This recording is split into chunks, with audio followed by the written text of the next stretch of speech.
Everybody, welcome back to Almost Sideways. My name is Adam, and this is a place for movie conversations. We also have a podcast streaming on Apple, Spotify, Stitcher, and Pandora. Links are in the description box of this episode. Make sure you check us out there as well.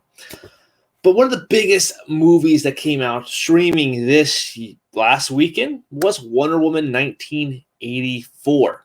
I wasn't really planning on doing a review for this film because I knew I was going to be a couple of days late. However, I just kind of want to talk about my overall feelings about the movie. I know that on what they call film Twitter, this movie's kind of getting bashed both ways. A lot of people do like the film, and the people who don't like it might be attacking the people that do, and vice versa. However, I posted my little quick synopsis of the film after I watched it with my family on Christmas Day, like a lot of people did, and I didn't really get a whole lot of feedback on mine because I didn't use the WW84 hashtag. But I wanted to share my thoughts about the film. And if you guys you don't know what the movie is about, the movie is directed by Patty Jenkins. It's the 9th film in the DCEU, which is the DC Expanded Universe of films. We had 2 films come out this year, with one of them being Birds of Prey, and now we have Wonder Woman 84. It stars Gal Gadot as Diana Prince, a.k.a. Wonder Woman. Steve Trevor returns in this one, or Chris Pine, better known as Chris Pine. Pedro Pascal, have a year, why don't you? He comes in as kind of the main villain here. And we have Kristen Wiig playing Deborah, or you might know her as Cheetah. And this movie is kind of a straightforward film. It reminded me a lot of a slasher film, or not a slasher film, but a horror film that I'll talk about in a second. But it's basically, they find this mysterious stone that can grant wishes, and it's a bunch of wish granting comes about of this film. And of course, Wonder Woman has to restore balance into the world. And if you knew anything about me, if you follow me on Letterboxd at Adam Daily Live, you would know that the first Wonder Woman film was my favorite DCEU film. There's flaws in that film if you kind of nitpick a little bit, but my overall enjoyment was really high for that film, man. So I went with this one with a lot of anticipation and excitement, of course, and being on Christmas Day and being announced on streaming. I was a little disappointed I couldn't go see it in theaters, but this year of the pandemic, a lot of that stuff was going to happen. A lot of films did drop to streaming, and it's been fun to watch these movies on our home theater systems, and having a ability to play 4K at my house and having a good sound bar to go along with it. It did help the experience and made a very fun watching and viewing experience. However, as I was watching the movie, I couldn't help find myself being a little bit disappointed with the overall product that we were given. I thought that Gal Gadot reprised her role very well. I do enjoy her casting. I think she is a good actress, especially as Diana Prince, and I do enjoy her in the Fast and the Furious franchise as well. But in our villains in this film, Pedro Pascal and as Maxwell Lord, and Kristen Wiig as Deborah, I thought both of those characters were really fascinating. I don't think we necessarily got to understand and come to grips with their personalities as much as I would want the film to go into, especially with a running length at 2.5 hours. Wanted to see a little bit more of them. I thought they were really good. Pedro Pascal, again, is having a fantastic year. He had 2 movies come out on Christmas Day, Wonder Woman, and I think this Netflix film was directed by Robert Rodriguez called We Are Heroes. And, of course, The Mandalorian. He had a fantastic year. Kristen Wiig, I was always intrigued by her playing Cheetah because Cheetah is one of Diana Prince's arch nemesis, kind of her Joker, if you will. And I enjoyed her performance. I thought she did a really good job here.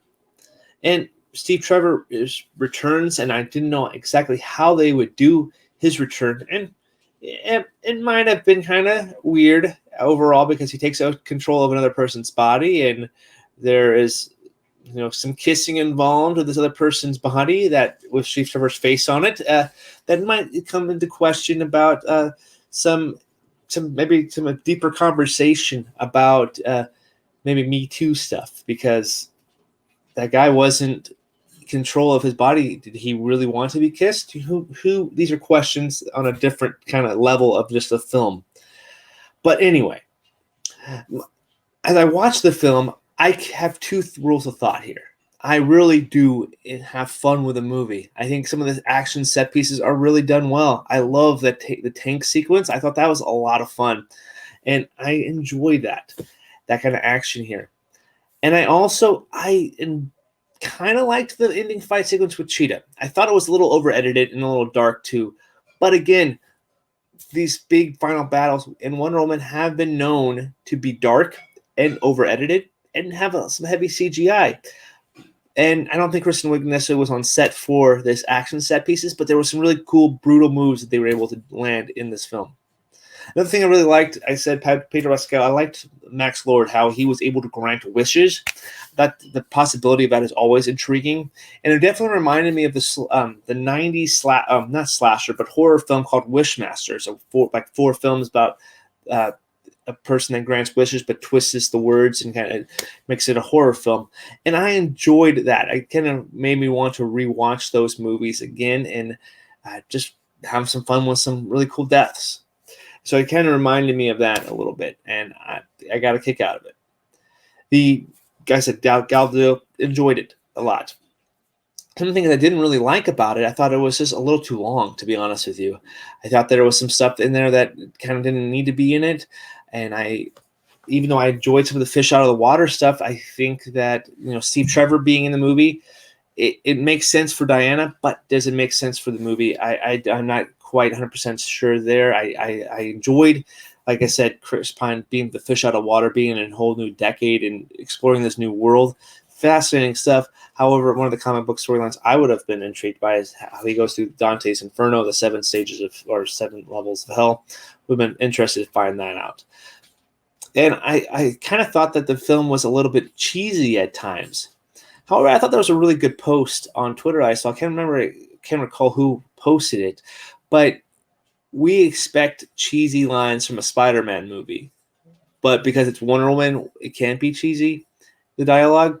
And it kind of made me think about that. And originally, I didn't really like the movie as much as I did. However, I have moved up my grade, not terribly higher. I was originally at a 2 stars out of 4. I want 2.5. I don't necessarily think the overall product on first viewing is necessarily a good movie. There are some good possibilities that they could build on, and there are some good things I really did like about it. But overall, I was just kind of really disappointed by the final product. I think this movie can move up in an overall rating and also in the overall ranking of the DCEU films. From now, I'm going 2.5, and I think it's kind of a middle-of-the-road DCEU film. I still liked a lot of performances from here. I liked some of the directions they took. Overlong for me. A little too cheesy, but that's kind of, unfortunately, a thing I have to try to just accept because, Spider-Man, it's okay for Spider-Man and Deadpool at times, but not a Wonder Woman movie. Why am I holding this franchise to such a high, a different standard than other comic book movies? That's questions I have to find out for myself. But it makes me want to rewatch the movie, and I think that's something that Patty Jenkins did a really good job of. It makes you want to rewatch the movie. It gets people talking. Granted, it might be a lot of hate for it, a lot of positivity for the film, but I don't think the film is shallow. I think the movie has some interesting things to say about what we wish for, what we want in life, and kind of a personal desire for our growth too. Some interesting things, and I do like it. And the best part is I was able to watch this at home. Wanted to see it in the theater, but my family and I woke up early on Christmas morning so we can watch Wonder Woman.